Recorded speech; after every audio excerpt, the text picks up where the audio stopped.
Hello, and welcome to JWConcept, the channel where I discuss JW beliefs and concepts and outline why they're bullshit. An extra welcome to the first video on my channel. I'm still absolutely working out the kinks on how I want to present this channel, so do bear with me. But for my first video, I wanted to give a cautionary tale on why you shouldn't be a Jehovah's Witness. A fair bit of what I'm going to mention here is going to be kinda surface level, because a lot of the more interesting and deeper topics I plan on going over in later videos. But for someone who isn't well versed in JW ideology, they should be enough to keep you away from them.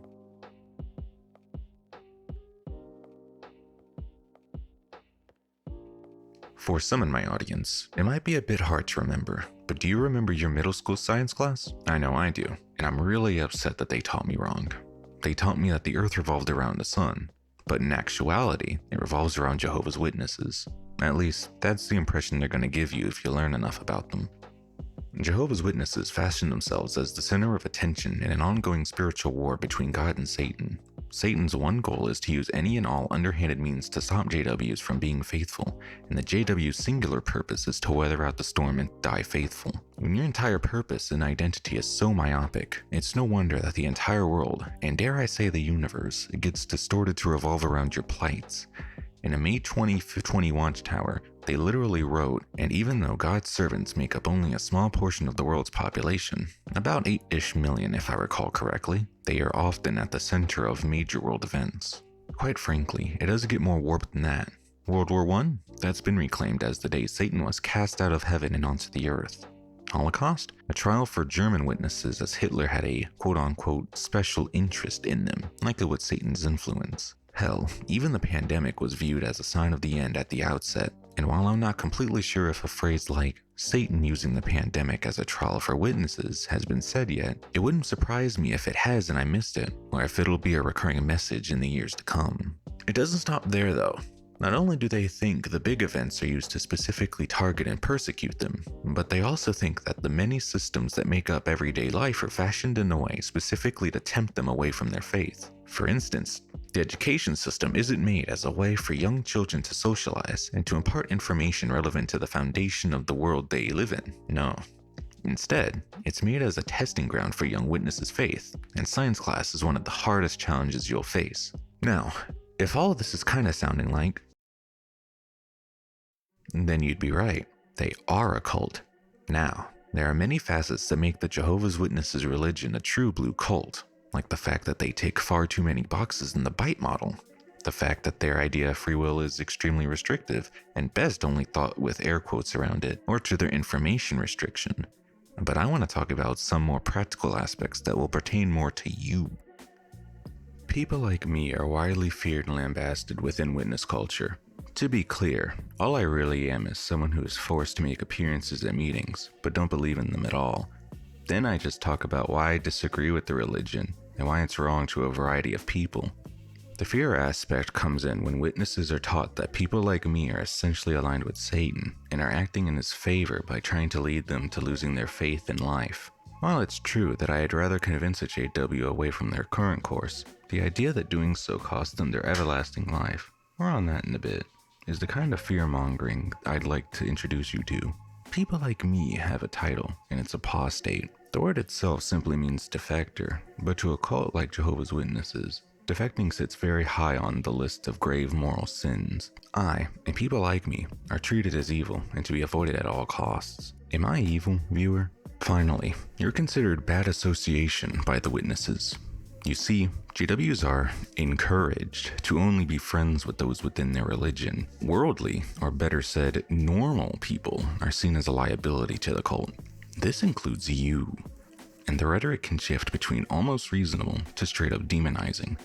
On one end, you have this paragraph from a 2015 Watchtower, which is almost reasonable, as it just says your friends influence your decisions, and we don't want you influenced in a certain way. The unreasonable thing about it are the ideas that they don't want you to be influenced by. I plan on making a video discussing this topic in greater detail, but sexual immorality, for instance, is just two consenting adults having sex outside of marriage. On the other end of the spectrum, we have them saying this in a 2019 Watchtower.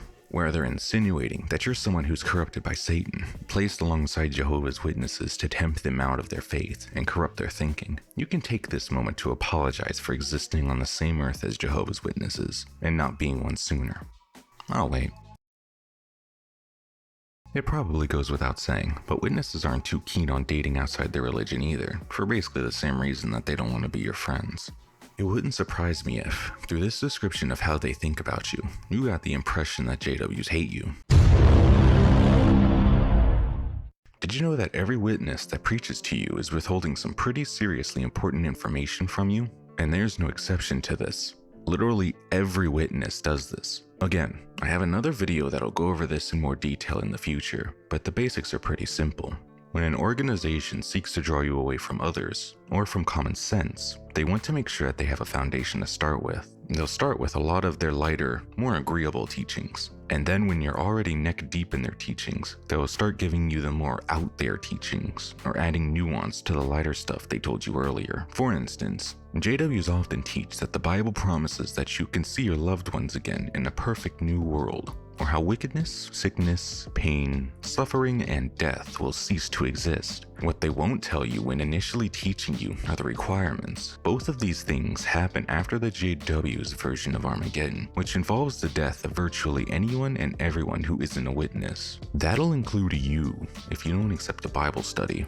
On your dead loved ones especially, they also fail to mention that even if they are resurrected, they have to undergo a trial for some length of time, and if they stop believing in Jehovah, then they won't make it to everlasting life.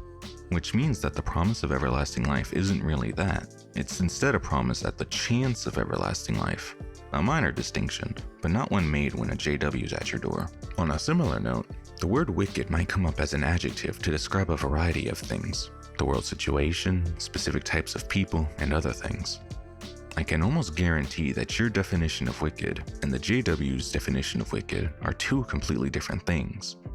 Your definition might call into mind really bad people, violent criminals, abusers, corrupt leaders, things like that. The JW's definition also tends to include those people, but also include those who don't support the word of God and those who actively reject his word. Especially if you were once a Jehovah's Witness, but left or was kicked out for any manner of reason. You know what this means, right? If you're viewing this video and you're thinking to yourself, man, I really don't want to be a Jehovah's Witness, then congrats, you're wicked, fit for destruction. The only people Jehovah has patience for come Armageddon are his witnesses and those who have literally never heard of Jehovah's Witnesses, or so they teach. Speaking of things they don't talk completely about, let's talk about something else they don't tell you.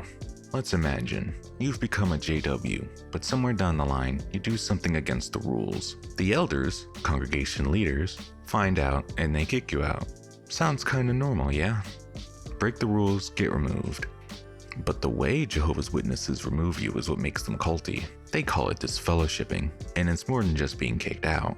You're no longer allowed to talk to anyone who's a part of the religion, and they're not allowed to talk to you.